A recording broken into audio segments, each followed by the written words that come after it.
Good afternoon and welcome to the Dairy Australia Farm Business Management webinar, Tactics for the Year Ahead. I'm Jane Foster from ORM and I will be your host of today's broadcast. To welcome you on behalf of Dairy Australia, it's my pleasure to introduce Dairy Australia's Farm Business Lead, Greg Duncan. Welcome to you, Greg. Thanks, Jane, and welcome to another Dairy Australia Farm Business Management webinar discussing tactics for the year ahead. So clearly, challenging climatic conditions prevail, with parts of South Australia and Western Victoria in severe drought having recorded the lowest rainfalls, with many regions are experiencing dry conditions, while areas in northern New South Wales have experienced the highest rainfall across the same period. As you'd no doubt be aware, many dairy farms across the mid-north coast and Hunter regions were affected by flooding. This included the inundation of water in dairy sheds and farmhouses, with many not being able to milk, including significant loss of livestock, significant loss of fodder, both pasture and conserved feed, loss of fencing, and significant damage to infrastructure. This, combined with the drought, has put significant pressure on feed and water prices and availability across many dairying regions. So clearly each farm is very different resources, different operations, different goals, and of course, diverse, challenging climatic conditions. Therefore, each farm business operator works out what this means for their farm and what the best course of action or tactics are for their business in the short, medium, and longer term. There's a need to be realistic in terms of what the tactics are and keep in mind the bigger picture or longer term plan for the business, as well as deal with the here and now. We'll discuss this at length in this webinar. Firstly, though, my background. I'm the Farm Business Program Lead for Dairy Australia. I live with my family in the dairying region of the Shoalhaven, South Coast, New South Wales. I've spent 7 years in extension in and around New South Wales, and for the past 4 years, I now support regional teams with the National Farm Business Performance Program. So today, I'm really pleased to have both Fiona Smith and Tom Farran joining us for this webinar. We work closely with them both across a range of Dairy Australia projects and extension delivery initiatives. They both run their own independent dairy consulting businesses, Fiona based in the West Vic region and Tom in the Murray. Fiona and Tom are deeply immersed in the dairy industry and work closely with farmers every day. Over to you, Jane. Thank you, Greg. Now, before I move on to introducing our guest today, I would like to draw your attention to the Q&A feature on your screen. You can use this at any time during the session to ask a question, and our guest presenters today have asked if you could let us know where you are watching from when you ask those questions. We will be taking a selection of audience questions through the session today, and whilst we endeavour to cover as many as possible, those we can't answer during the event will be addressed after the close of today's broadcast. Now, to welcome our guest presenters for today, we welcome Fiona and Tom. Welcome firstly to you, Tom. Thanks, Jane. It's nice to be here. And Fiona, great to have you joining us. Great to be here, Jane. Now, I know you're both looking forward to getting into the session today, but firstly, for all of those watching, let's tell the audience more about your industry experience and background. And Tom, maybe you can kick us off. Yeah, thanks, Jane. So I'm based up in northern Victoria in the irrigation region. I've been up this way for about 25 years now. Over that time, I've worked as a farm consultant for a fair chunk of it, which involves working directly with farmers to help them on their business decisions as well as the technical part. In addition to that, I also work a lot with farm groups like dairy business groups, run a few programs for Dairy Australia, those sorts of things. And the fortunate and unfortunate at the same time point of view, being in northern Victoria, in that 25 years, there's been at least 16 years of those where we've had pretty adverse conditions, whether it's drought, floods, prolonged wet conditions, milk price crashes. And I've been in a unique position for a lot of that I've been able to work directly with farmers around helping them make decisions, but also being a follow through the financial side, seeing how those decisions play out and over an extended period of time, not just through the event, but how they recover out the other side as well. So, thanks, Jane. Thank you, Tom. So great to have you here today. And Fiona, over to you. Thanks, Jane. A bit similar to Tom, I'm a farm business consultant working with groups of farmers and individual farmers. So I also do a lot of discussion groups, also facilitate a number of courses and run conferences, which means I'm dealing with a wide range of farmers. Also oversee the Dairy Farm Monitor project across Australia, meaning I do have contact with farmers across all of those regions. And also in the unique circumstance of actually being back on our family farm, grew up on it as a dairy farm, which we converted to beef, and certainly having the experience of living and breathing the existing drought conditions for lack of water and lack of feed. And Fiona, we welcome you to joining us today. So firstly, coming back to you, Tom, there is some context around today's session that you wanted to touch on before we get further into it. Yeah, thanks, Jane. So I just want to acknowledge, it's an Australia-wide event, this one, so it's not focused on any one particular region because there's a big diversity of what's happening out there. As Greg touched on before, we've got the situation in areas like southwest Victoria and South Australia that's been incredibly dry for quite some period now, and so those farms are no doubt running out of resources such as fodder and stuff like that, and we're really trying to work out how to get through the shorter term side of it. We've got another scenario playing out, say, in more inland Australia in the southern Murray-Darling Basin, where it's been largely protected to an extent because of the irrigation water that's been available from the previous years. But the dry last 12 months has seen that the resources are starting to run low now. So a lot of farmers are either starting to run into a bit of a tight situation or trying to put steps in place to try and minimise the impact if it does stay dry for another few months. And then, as Greg said, we've got other areas that are dealing with floods or prolonged wet periods. And then we've got a whole heap of regions somewhere in between, like Gippsland, for example, who are no doubt doing it quite tough at the moment. In other words, what I'm trying to say is that one answer we give might not suit where everyone's up to. So we'll be trying to deal with each situation to an extent, but just bear in mind that, we've got farmers and people listening to this that are going to be experiencing things quite differently to each other. Thank you, Tom, and we do acknowledge those comments from you, and we'll be posting some links now in the chat, which are to resource pages which acknowledge both dry and wet conditions. So there are links in the chat to some of those resources on the Dairy Australia website. Now, Tom, coming into end of financial year, as you've mentioned, it's a very mixed situation across the country. And looking to tactics for the year ahead, firstly, where are the key settings at? Yeah, so as of about 2 weeks ago, roughly now, there was a fairly widespread rain event in southeastern Australia, depending on where you are, depending on how much you got. For a lot of people, that's a bit of a relief that there's some moisture there now, but as we know, it's not over. For example, if it's rained in the middle of June, we know that there's not going to be a lot of pasture availability still until well into August.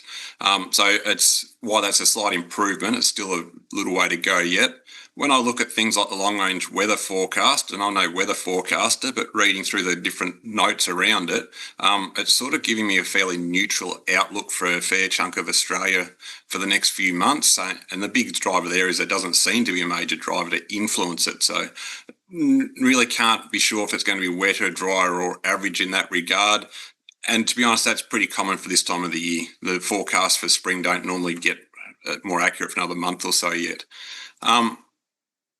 So the other part is most people are now getting an idea of what their milk price is going to be. We've still got another couple of weeks before the 1st of July when the final price will be there, but most people have got something to work around now in regards to an indication there. The other parts of the key things at the moment, and we'll touch on this a lot more today, is the fodder situation. So the fodder and fibre as such, the real lack of fibre in a lot of areas of Australia at the moment, whether you're wanting hay, straw, or even the byproducts that might help extend some of those products out, is in really short supply and doesn't look like it can be replenished until we get a reasonable spring. So that's on a fairly big negative. On the positive side, to an extent, is where the grain situation's at. So if you're looking at cereal grains like wheat, they are quite available. There's quite good stores out there. Internationally, the markets are relatively okay at the moment, and so there doesn't seem to be a lot of upward pressure on that. In some regions, it's even dropped a little bit in recent times, and so that side's not a big concern, or nowhere near as big a concern as the fodder situation, and that flows into some of the protein meals like canola meal. The price relative to other feeds at the moment is still quite reasonable. The availability, there's still supplies there, but sometimes you might need to wait, so you need to be proactive in those markets. And for the guys that are in the irrigation regions of the Murray-Darling Basins, the southern part of it, we've been tracking at very low inflows for the last few months. So that is a concern, but it's also worth noting that the inflows that you get through sort of February through to June are quite small compared to what you normally get in later winter and spring. So it certainly could turn around, but at this stage, the likely allocations for most systems is that 40 to 100% range. So a big difference there, and a bit of fairly different starting point to where we've been the last few years, where we've nearly started at 100%. So thanks, Jane. Okay, Tom, appreciate those opening comments on where we see some of the bigger settings. It's a great opportunity at this point to come across to Fiona. And Fiona, what are you hearing from the regions and focusing on with farm business clients? Thanks, Jane. I think it does depend, as we've talked about, depends a little bit on the region. I've just come back from Western Australia, and I think their circumstances are probably a little bit different. I think they're probably enjoying having some pasture in front of them and available to them, but also aware that there may be some fodder coming across the border to the eastern states. So I think even for them, their consideration is around the fodder shortage across Australia and the impact that will have for them for next year. If I think about the clients that I'm dealing with over in Southwest Vic and Gippsland and eastern areas, is around working out what feed reserves they've got available and when that will get them until. As Tom said, for a lot of those regions, they're not going to have any grass until August. That might be early August, it might be late August. So certainly getting their minds around where they can actually get to at the moment. Working out how they can extend those fodder reserves. We'll talk a little bit later about some of the tools or resources people are using to extend that. Monitoring availability of water. So whilst a lot of regions did get pretty good water across the long weekend, with Southwest Vic getting sort of 60 to 120 mils, partly still monitoring that water availability, but also dealing now with some really muddy paddocks that had been, dust bowls quickly turning to mud. Managing cash flow, I think most farmers at the moment would be in a position where they're monitoring cash flow pretty regularly around fodder and milk prices, and then making sure that they're monitoring how healthy the pasture is that's coming up, because there's certainly been a lot of question from those farmers about what is actually going to germinate, of what has germinated, how healthy is that actually looking. So they're the key things at the moment, Jane. Okay, and we appreciate those reflections. And Tom, if I can come to you now, so what does that look like for the farm businesses in your region who might be in a different position? Yeah, so there is it's variable out there. So there's a lot of farms in very different circumstances. So, and also we talk about the irrigation region, but there's different systems in amongst those, and that's making a big difference at the moment. So if I look at the farmers in the Murray Zone 7 in Victoria, their water prices are already quite high. It has been for a while now, whereas in the Goulburn Zone, the water price was always higher than what people would like it to be. It's only about half the price of where the Murray system's sitting at. And there's also some farms, for example, I've dealt with a few lately that are fairly new to the industry, didn't have a lot of resources behind them. They're already hitting the big issues around the fodder situation and trying to work out how to deal with those, and very similar to what Fiona was saying in that regard. Whereas we've also got a number of farms that are going okay at the moment. They're just like the Western Australia farms that Fiona mentioned, where they're just trying to work out what they can do to try and minimise any impact that might come from if it does stay dry and they get lower irrigation outlooks and don't have the hay reserves refilling. And so they're looking at things like how can they extend those fibre sources. So most of them are focusing on the basics, like really good pasture management can make a big difference to how much grass they can consume, hence not have to buy in. And a grain, so grain's available. So can they push the grain a little harder to try and extend that fodder reserve? And just as we're rapidly closing on the end of the irrigation trading season, also, do they have enough water aside for next year? So could they do anything in that space around forward purchases or carryover water and those sorts of things? And so, yeah, a lot of planning and budgeting is also going in at the moment, running a few different scenarios, but we'll get into more of that stuff in a little while. And Tom, we really appreciate you bringing that additional context to today's discussions. Now, Fiona, with all of that in mind, what's your thinking to optimise individual businesses' potential from where they would find themselves currently sitting?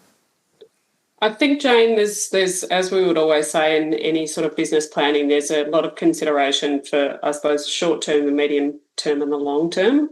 There are a lot of people at the moment that are very focused on the short term, which is very understandable. A lot of people trying to work out at the moment how they're actually going to get any form of fibre source, whether it's actually viable for them to get that fibre source, given that a fair portion of that at the moment is coming from the northern states, Queensland, New South Wales, very high freight costs. For anything that does eventuate to come across from Western Australia will also have very high costs. So I think the short term is very much around making sure that they're making those decisions but not impacting what their medium-term decisions are going to be for the impact on the farm, and then also not impacting what's going to happen in the long term, which I know Tom has seen a lot of circumstances over his 16 years where people have made decisions, and I think sometimes different decisions have different long-term impacts for those businesses, don't they, Tom? Yeah. So I really appreciate the point you made that how important think about the long term is for these businesses. So the decisions they make now, what impact they have later, but also acknowledging just how difficult that can be at the time when you're really limited on resources and you're trying to survive. So I acknowledge some of the things I'm going to say are a bit difficult to actually implement, but just experiencing a lot of farms going through adversity for periods of time, some of the kind of lessons I've learned, I suppose you'd like to call it, is that things like culling cows, for example, your milking herd, I've found that the farms that are culled quite hard in that area, and by hard I mean sort of over 20% as a rough rule, the recovery has been a lot tougher out the other side. So what might have helped them survive a bit, it's prolonged how long it's taken the business to get back to a stable position again, a profitable position. Another couple of key things I always find is that undergrown heifers, because often for the first port of calls to feed the milk as well, and then we'll try and deal with the heifers. If they come in quite undergrown, they rarely ever recover and become a profitable animal for you. So really got to think about, if you're keeping them, you need to be feeding them well. The impact that letting the cows slip in condition too much can have. So maintaining herd health and fertility is absolutely vital to make sure the issues you're dealing with now don't become long-term issues. The importance of just getting the basics right never goes away. So pasture management is an easy win for a lot of people. So the importance of that to try and help grow as much to limit the exposure. And also on that one, the coming out of when you do get some grass but you don't have a lot, it's very tempting and almost seems necessary to try and get on there and start grazing straight away to relieve the pressure. Unfortunately, that'll mean you'll end up growing less feed, and so it has a snowball effect. The other one is a little bit around cutting costs. So as businesses struggle, cutting costs is an obvious thing to do. Just need to be careful which areas you're doing it in, because sometimes cutting the cost, a particular cost might cut your income by even more than what the cost is actually saved, or have that long-term impact on you. So just need to be careful around that. And the other one is around those trigger points. So having a plan in place that clearly outlines some trigger points of when action will need to be taken if things have or haven't happened by that stage. So I might hand over to Greg a little bit on this one as well to see what he's thinking for his region. Yeah, thanks, Tom. And look, certainly wet conditions prevail around here on the south coast of New South Wales. Regarding the flooding, though, the New South Wales Dairy Emergency Leadership Group continues to prioritise immediate response needs, such as assisting to allocating and sourcing of fodder, generator support for those farms with limited power, some milking machine tech support, vet assistance, cow parking, as well as mental health support and communications to impacted farmers. Please reach out if you've not had contact or received support yet as we move into the next phase. Okay, and thank you to you all. Really important reflections there from experiences. So, Fiona, moving on into some of the detail around today's discussion, fodder is one of the primary areas. There are really important management decisions to be made, so we might come across to you. Perfect. And I think, yeah, Jane, you're quite right, and we've all talked about it. We'll continue to talk about this. I don't think it will be much surprise to people that fodder reserves across Australia are well down. It's one of the first times we've ended up in an experience where there's, I think, this level of freight going across the country for fodder. I think there's a number of things to be aware of in that, certainly being aware of the quality of fodder that's coming into your enterprise. Where possible, getting feed tests would be an ideal circumstance, keeping in mind that that won't always be possible. Certainly being aware of the type of feed that you're feeding to animals. If there's the presence of, which there can be in certain circumstances, wet hay with mould, just being really aware of which animals you're feeding that to. And I think as part of that, it's around a lot of farmers at the moment are talking about how they can extend existing fodder that they've got on hand. So I think lots of farmers realising that they might be a little bit short on having sufficient fodder to get them through to that, whether it's mid-August or late August, that they think they're going to have sufficient pasture in the diet. Extending that with byproducts, so things like almond hulls and palm kernel. Keeping in mind that the suggestion of that is also a little bit difficult because we do realise that supplies of particularly almond hulls are low. The price of those have increased from sort of $170 a tonne up to sort of $360 a tonne. So that also puts additional cash flow pressure on farms. I think lots of farms trying to come to terms with things like palm kernel that they haven't typically fed. I think farmers being aware of how they can safely integrate those byproducts into their system.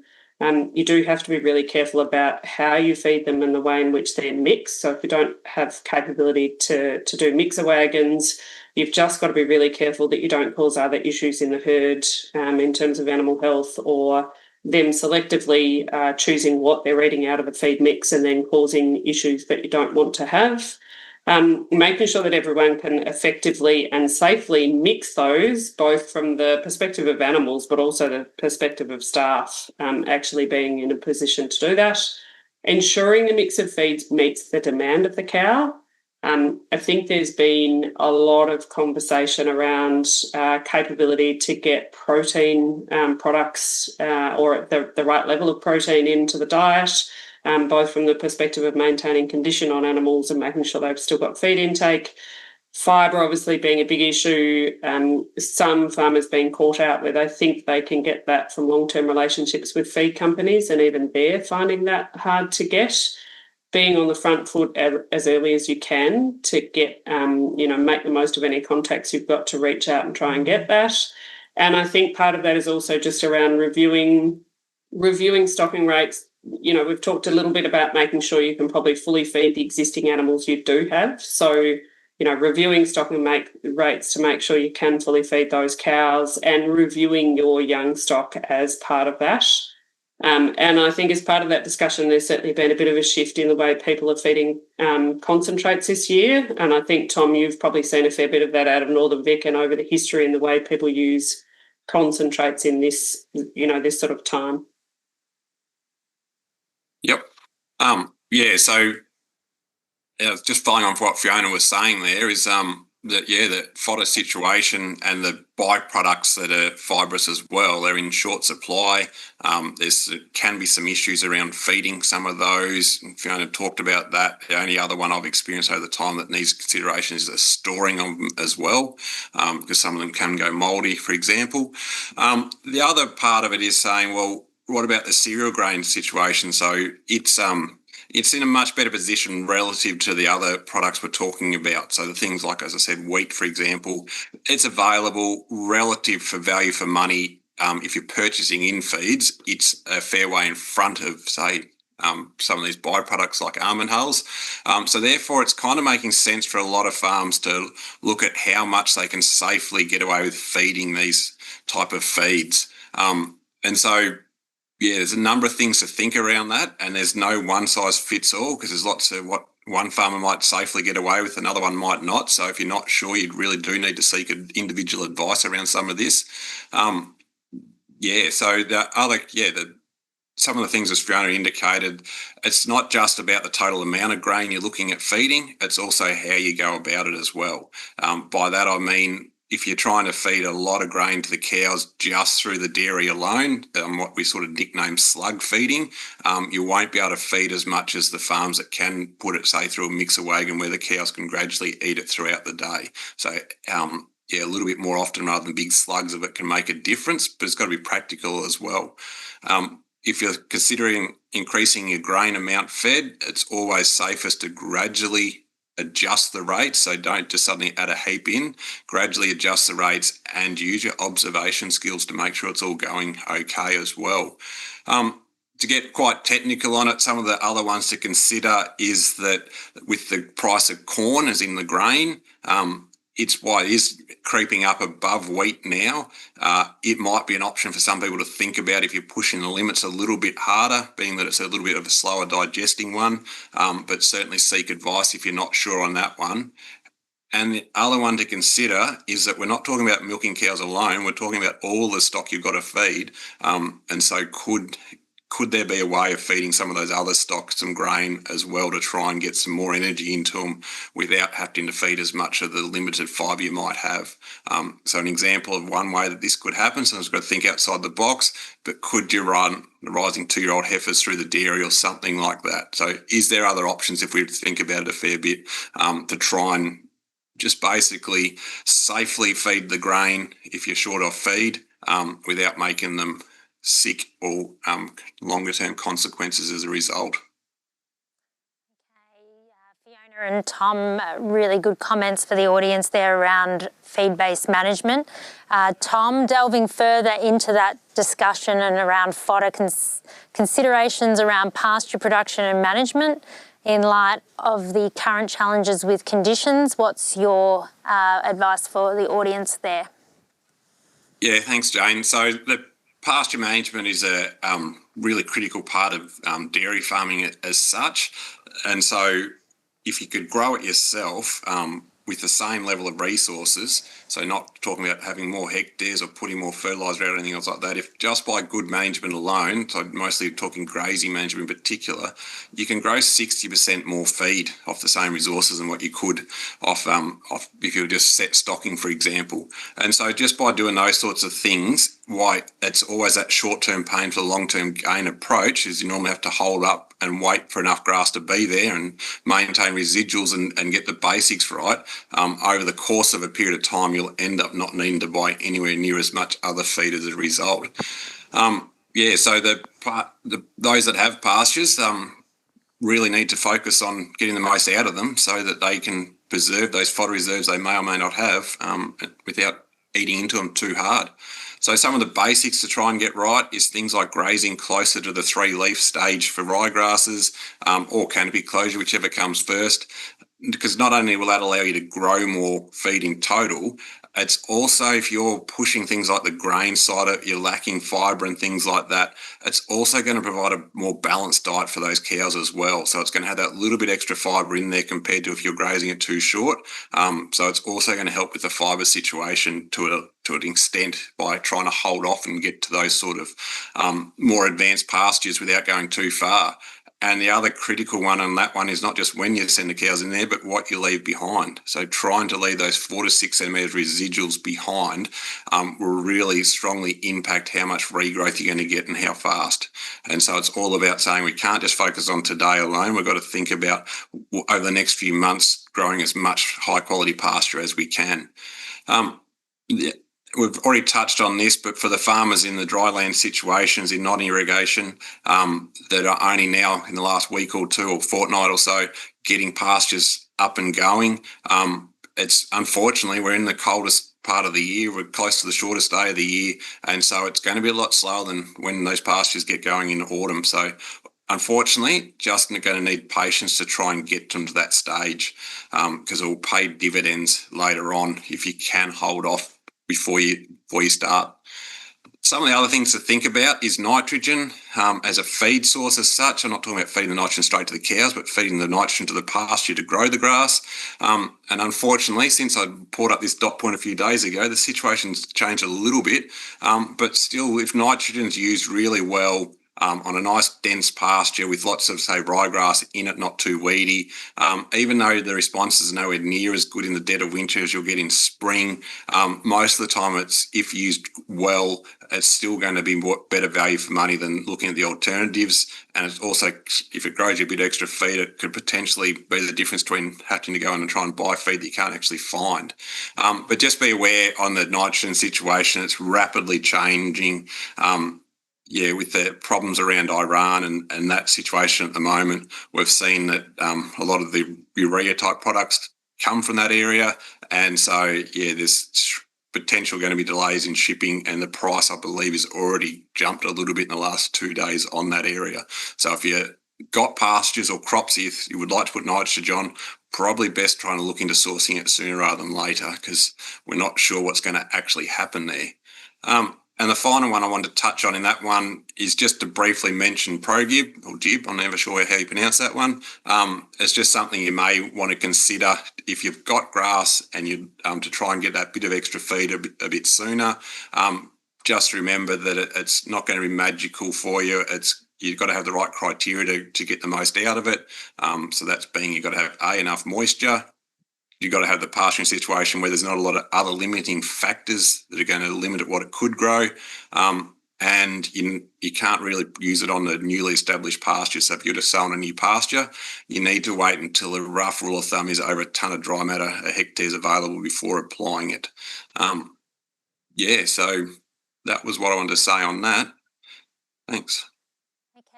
And across to Fiona, you've got some comments to make around fodder crops as well.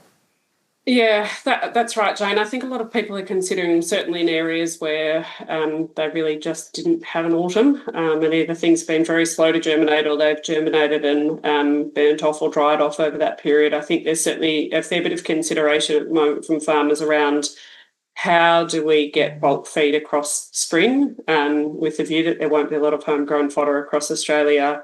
What can they do to increase what they can conserve on farm so that next year they're not as reliant on that market? So a lot of people looking at possibly things like oats or other cereal options that they can either do as a standalone crop to come in for silage, or that they'll throw in with pasture, just for the purpose of delivering bulk feed and giving them capability to actually harvest more. And I think certainly considering as part of that, Jane, their culling options, so looking at pre-testing earlier possibly than they have in the past, and just making sure that they're culling cows when it's most appropriate, and also really looking at those young stock. Do they need the number they've currently got on hand? Is it better to possibly pull them back a bit and really put themselves in a good position for spring growth? Keeping in mind that I say all of that with the hindsight of Tom saying that we don't know what the weather forecast is going to bring. So we obviously need a fair portion of follow-up rain in those areas that have been drought affected, and preferably no more rain in the areas that are significantly flood affected, so that they can actually get onto paddocks. Okay, thank you. And we do have an audience question I might pop across at this point to Fiona and Tom. What's been the impact on milk production of the changing and novel feed mixes? Maybe if you've got some comments for the audience around those issues. I'll go first and I can throw to Tom, because if I go first, it's easier. I think, Jane, from my perspective, what I'm seeing with farmers, I've certainly got some farmers that are actually up on production this year. So from per cow perspective, probably because of the increase in, a lot of them are going to the maximum level of concentrate feeding that their cows can safely consume, because in terms of, I suppose, how cost effective it is, that's been a really good option. So they have been able to get pretty good production. I'd say that's been problematic, though, for those that just haven't been able to get a fibre source, haven't been able to peak cows at the start of lactation, and have then had issues balancing their diet because they just don't have enough fibre going into the diet. So I think that's a bit of a mixed bag. It really depends on the circumstance for each farm. Also depends a little bit on their capability of feeding different feed sources. So the ones that have got mixer wagons have been able to more safely mix that than the ones that don't have those facilities. Tom, I don't know whether you're seeing anything different to that. No, so in some of the past droughts up this way, particularly if I go back to the 06 to 09 4-year drought up this way, a big learning for a lot of farms there was because they suddenly had the focus on feeding the cows. So rather than just having pasture and a bit of grain in the shed, a lot of those farms really stepped up in milk production under those scenarios. When we talk about feeding some of these more novel byproducts, or what are you going to call them, it's such a case-by-case example, and it's really depending on how much of the diet they're actually making up. So it's a really difficult one to give a generic answer to as such, because there are certainly some of these more novel products that can be used that can cause long-term issues as well. So, for example, years ago when a lot of rice straw was getting fed when there was a lack of fibre, it seemed to do the job for a little while, and then some farms unfortunately started losing stock sometime down the track afterwards. So, so if the answer is very similar to Fiona. If you're managing the diet well and you've got access to reasonable fodder source, because that's the limiting factor for a lot of people, a lot of farms can hold production okay. It's just if they run short on those fibres, that's where the issue can be because you can't therefore put enough grain and other stuff in there to try and make it work. And I should say this is talking about milk production, not about actual profitability. Appreciate your comments from both of you around those issues. Now, Fiona, you've mentioned in our earlier discussions that stock water management can quickly become a pinch point. What's some of the considerations you think we need to keep in mind planning forward? Yeah, and I think it's been a really big pinch point for some farms. Some farms have already had to make really critical decisions around what they've got for stock water. I think some of those areas, like if I look at Southwest Victoria, that did ease a little bit for some farms over the long weekend where they received rain. So I think for some of those, it has moved the position. I think the issue is, though, if we don't continue to get follow-up rain with substantial runoff, that is still going to have long-term implications for those that are reliant on, on-farm water storage where they don't have access to groundwater or to town water. I think it's just one of those ones, Jane. It's another process of budgeting. There's feed budgeting, there's water budgeting, and there's cash flow budgeting. And I think that's a really critical one because we know if lactating cows don't have access to good quality water and enough of it, it will start to limit production very quickly. Okay, thank you for commenting there on the stock water issues. Now, Tom, over the next 12 months, thinking towards maintaining optimal production efficiency, what are the decisions farm businesses would be considering based on their current regional conditions from your experience? Yeah, thanks, Jane. So I've always had this rule that I've seen play out that I think is very important, and it's if you're going to keep an animal, you need to feed it well. And so I've never seen anyone get a great outcome from keeping animals and underfeeding them. And so I think that's always an important one. And there's a number of reasons why that is. One of the key ones is around every animal has this maintenance cost to it as such. So for every animal just to stay alive, they just need to eat a certain amount of feed, and all that feed does is go to keeping it alive. So if it's a milking cow, you feed it a certain number of kilos of feed or a certain amount of energy. All it's going to do is stay alive, and you then need to add extra energy to actually get the milk, which produces the income. If you only add a little bit extra feed in there and get a little bit of milk, it's never going to pay back that fixed cost of it. And the fixed cost is not just the maintenance feed, it's also just every cow on the farm has a cost to it, whether it's an animal health type cost trying to get into calf, whether you're paying labour to milk it and feed it, and all those sorts of things. So need to feed enough to dilute down those fixed costs associated with each animal. There's always obviously a tipping point there too where you can add more and more feed in to get less and less return back at the other end. So so underfeeding very rarely ever works out well as a strategy. So the other one is to think about depending on where your calving stage is, so stage lactation for the cows. Also, obviously, a lot of farms are mixed calving patterns, so split calving, so they have all ranges of lactation. But if the cows are fairly early in that lactation cycle, if you're not feeding them very much, you're going to limit their potential that they can do milk production wise for the rest of the season. So if you had a cow calf, say in April, as an example, and you haven't fed her very well to this point, it doesn't matter how good the pastures might be in September, October, she's going to have a limited ability to respond based on where you've set her at already as such. Also need to consider that recovery coming out the other side as when you think about how much to feed. Once again, we're talking milking cows and young stock and dry stock. Skinny cows have always been proven to be more susceptible to animal health issues, fertility problems. And the other one is for at least the next 12 months afterwards, they will never produce as much milk because they will prioritise energy going towards putting condition back on, not just towards milk production. So it's got a long-term cost by letting those cows slip too much. Fiona sort of touched on the young stock.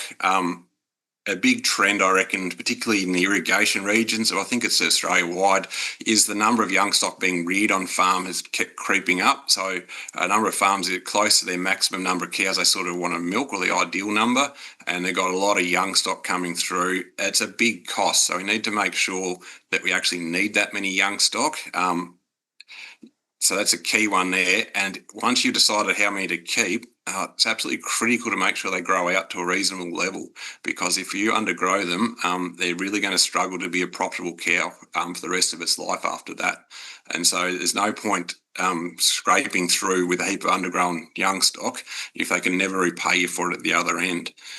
And the final one I sort of wanted to touch on is that, the what I call the cash flow snowball that can come out of this situation. So people are short on feed, tight on money, so they reduce the amount of feed input going in, which can sometimes unfortunately reduce the amount of milk income by more, and so therefore they've got a lower milk income check, so they can afford to spend even less on the grain and stuff next time around, and it just starts snowballing over time if you're not careful. So just need to plan and think your way through that one. Now, Tom, we do have a question from the audience that touches on young stock management, and you did raise a couple of key themes around that, but I will put the question across to you. Grant from Colac asks, or says, we're concerned about our young stock. We've probably let them slip. Should we consider trying to prioritise their nutrition somehow to catch them up, or offloading them and cut our losses, or where do I start? Just a bit overwhelmed at present. So do you have some sort of further comments around that? So it's always difficult for someone like me to comment without seeing it and talking through where they're heading to long term and all that, because it's very important to think about these things about long term, where the business is heading as well. So I can't. There's just a slight lack of detail in the question, unfortunately, for me to know how old we're actually talking. So I was talking in generic sense, some of the experiences I've seen. If one of the key trigger points is around getting them to joining weight, and so by the time they're at joining age, if you have got them undersized at that point, it gets really difficult from that point onwards.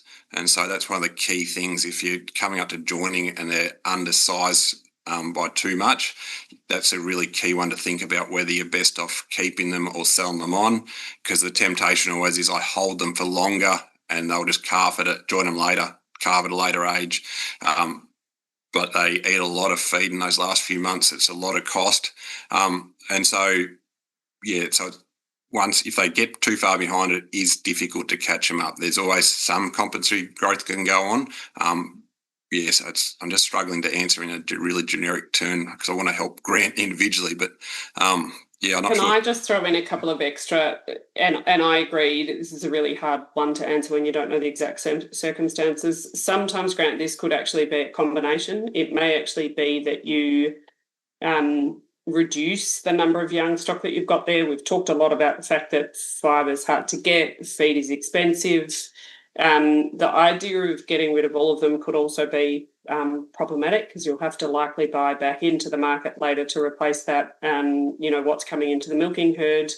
I think what we are seeing a number of farms do out of Southwest Vic is they're reducing the number of animals that they're retaining with the view to trying to fully feed a reduced number of young stock. It definitely doesn't cut your losses the whole way, but it might mean that the flow-on impact is you've got less animals, hopefully able to find enough fibre to get into a lower number of animals, still focusing on the milking herd, hopefully retaining fertility in that milking herd, possibly having a lower cull rate in the following year and being able to pull in those young stock. But I agree, Tom, it's hard to comment on individual circumstances, and certainly acknowledge, Grant, that they're really hard conversations and decisions to make. Yeah, so I think, as just reiterate what Fiona said, I think a common strategy will probably be is to at least cull some of them to look after the rest better. The part I can't answer very well for you is if they've gotten too far behind it, they won't actually catch up. Because we talked about the importance of having them grown out to ever pay you back. But also I know if a lot of people are culling young stock, when it comes time to need to buy those replacements in, what will be available at what price at that point is another consideration. Absolutely, and we thank Grant for the question, because really important issue that you're grappling with there, and thank you very much, Tom and Fiona, for your comments to attempt to answer that with some trigger points and some general commentary. We might move on now, Fiona, and talk about what, in your view, is the biggest issue that farm businesses are grappling with at the minute from a cash flow perspective. And I think, Jane, again, this is a bit hard to be sort of all-encompassing, because different farms will be facing different issues at the moment. Some will have the biggest issue that they're actually struggling to find a fibre source. So they've sort of exhausted all their resources of people to contact. For some, it will be the actual ability to have cash flow to buy fibre and feeds. So some are certainly dealing with that circumstance. Some will still be dealing with a lack of stock water, which is obviously problematic. And I think there'll certainly be a number of people that are having these conversations around should we be culling animals and the impact that then has into the future, and trying to make sure that we can get to that, peaking cows wherever we can to ensure we're not having that snowball effect that Tom talks about on cash flow. Okay, and now maybe for those watching, to expand on cash flow and financial management, Fiona, what are the specific go-to tools, management tools, that you're using with farm businesses that can help underpin some of the decision processes?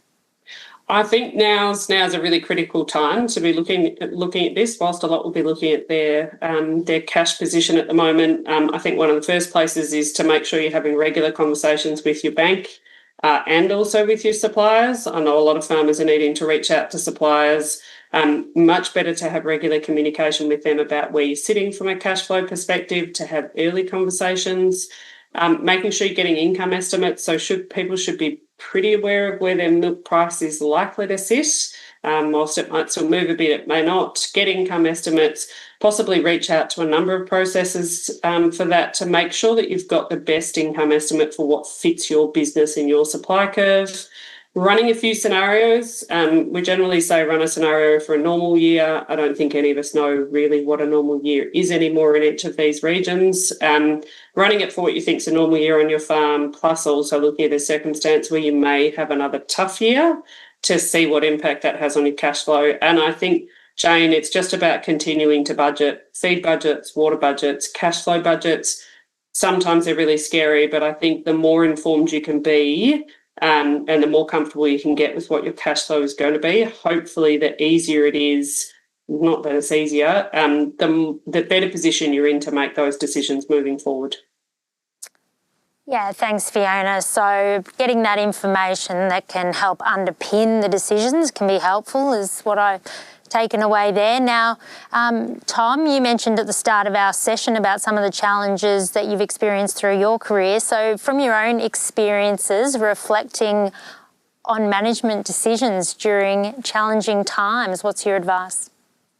Yeah, thanks, Jane. So Very important just to remind everyone that everyone's different. They're all in different circumstances, different resources, different stages of their farming career and things like that. And so there's never one size fits all answer. So everyone's got to create their own individual plan.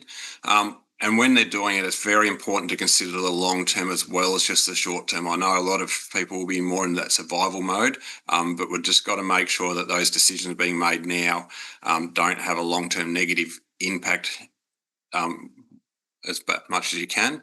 Another concept I just wanted to bring up is around what I'd call the sunk cost fallacy. And so a lot of the time this hampers decision making. And so, for example, people are thinking about their young stock that we've been talking about, should I sell some or not? A lot of them going, oh, geez, they're not worth much at the moment. I've spent all this money trying to get them to this point and I'm going to sell them for less than I made. The reality is we can't do anything to go back in time and change that. We've just got to make the decision from where we are today. What is our best decision for that animal? Do we keep spending a lot of money on her to get her through, or are we better off without her because it'll cost more than maybe it's worth the other end? So we need to just draw that line in the sand saying we can't change the past. We've got to deal with what's in front of us today and make the best decision going forward and not let the past hamper that decision.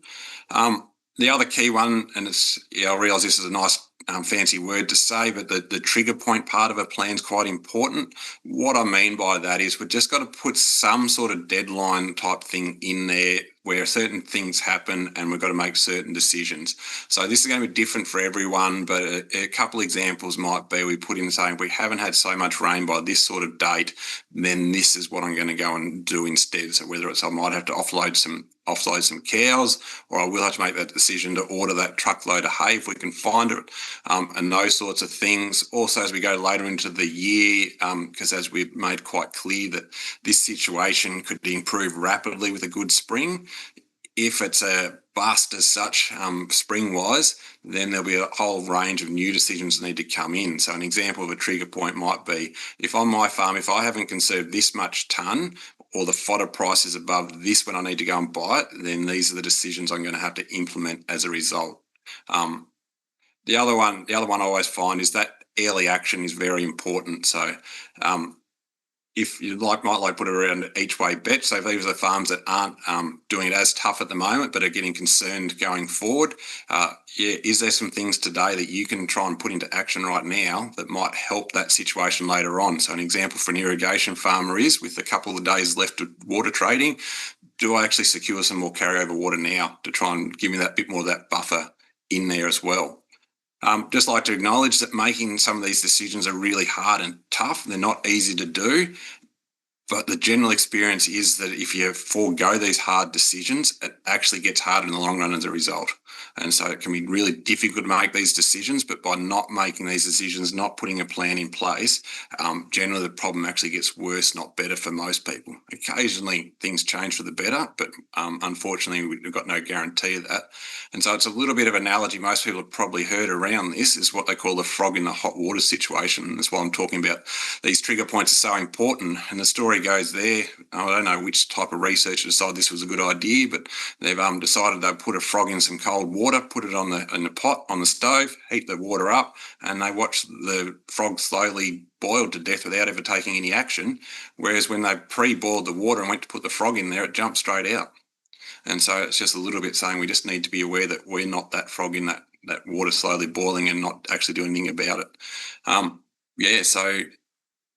And the final point I want to make on there is that, unfortunately, we never, ever have all the information we need to make the perfect decision when we need it. And so if we try and wait for all the information to make these decisions, often we've missed we've left it too late and we've already suffered some of the consequences. So unfortunately, we've got to try and make the decisions with the information we have on time, not delay them with the hope we're going to get more information coming. Appreciate that, Tom. Some great advice born from your experiences. Now, Greg, following on from that, you also wanted to say that it's vital that people reach out for support or assistance. So coming over to you, where can they go? Yeah, thanks, Jane. And look, there is a range of support tools and resources currently available. The first one to signpost is Dairy Australia has 8 regional teams across Australia that can provide support. So check the Dairy Australia website for contact details, or they can also be found inside the back few pages of every Dairy Farmer magazine. The other one to signpost is, of course, a Rural Financial Counselling Service. The RFCS is an ongoing Australian government program, provides free and independent financial counselling to eligible farmers experiencing or at risk of financial hardship. The other one, state governments. State governments have a range of support and resources available. Often if you search drought and dry seasonal support, you'll find something, especially the AgVic one-to-one advisory service, which is currently available. Now, websites. Dairy Australia's website is great. There is a couple of landing pages dedicated to dry conditions, droughts, or managing in wet conditions. They have a range of information resources which can help prepare and manage the impacts of dry conditions, drought, and managing in the wet. Also on the Dairy Australia website, the Farm Business Snapshot. It's more of an entry-level tool which provides an analysis of the historical performance of a dairy business, helping users to better understand their production costs and overall profitability. Also in there is the Dairy Cash Budgeting tool. It can help plan cash flow accuracy using an easy-to-navigate spreadsheet available for download. Additionally, Dairybase, which many of you might have heard of already, it's like the Farm Business Snapshot. It's an online tool that can help dairy farmers and their advisors manage, measure and compare farm business performance, though at a much more detailed level. Extension is what Dairy Australia does well. There's a range of upcoming extension opportunities, both face-to-face and online. I encourage everyone to check the Dairy Australia events calendar, your RDP newsletter, or social media for details.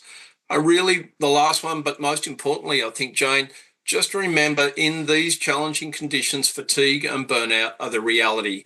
They can easily result from the extreme high levels of stress and stress that goes on for a prolonged period. Understanding fatigue, burnout and stress helps you act sooner and protect your mental health. Thanks, Jane. Thanks, Greg. A really important message, and we will publish in the chat or Q&A feature a link that will take you to the Contact Us page on the Dairy Australia website that has the contact details for the regional teams. So if nothing else, take note of that and reach out to your regional team. Now, we're getting to the end of our time together today, and Fiona, as we've discussed, you're interacting with farm businesses on a daily basis. So what are some of the messages that you might like to close on today? I think, Jane, the key ones that I'm talking to farmers about is around those trigger points that we've discussed. So being really clear about what their trigger points are. We certainly don't want to get to a position where we're just not making any decisions. So having trigger points in place to make decisions in the business, utilise the resources that are available, and actually utilise other farmers to have conversations, not just to find out what they're doing, but to support each other. And I think another big one I say is for the ones that aren't directly involved in the farming enterprise is just to be aware of different triggers.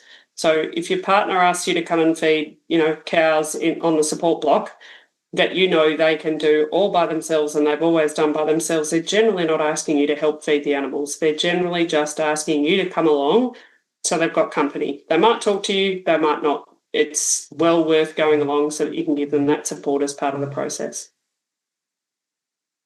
Important closing comment there. Now, Tom, looking out to the next 12 months, so what's front of mind in your view?